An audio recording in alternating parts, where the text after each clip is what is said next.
अकोला शहर में मनपा के एक स्कूल पोषण आहार से 8 छात्रों को विषबाधा हुई।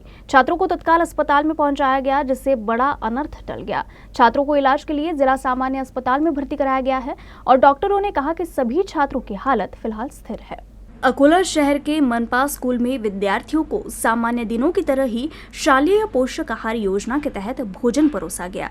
स्कूल के छात्र जब खाना खा रहे थे तभी खाने में चूहे की पूंछ नजर आई।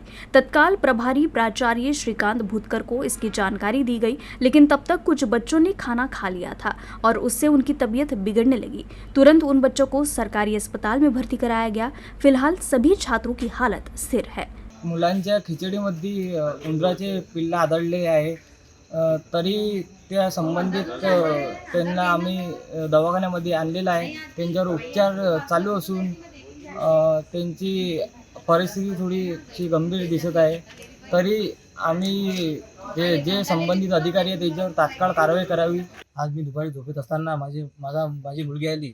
"पप्पा, माझा जीव मळमळ करत आहे." मी म्हटलं, "काय झालं?" म्हणे, "माझा मुलगा आला. माझा मुलगा मला म्हणाला किंवा शाळेमध्ये खिचडीमध्ये उंदीर मरलेला पावला आम्ही. आम्ही गेलो तिथं शाळेत, तर तिथं चालू होती गपचूप त्यांची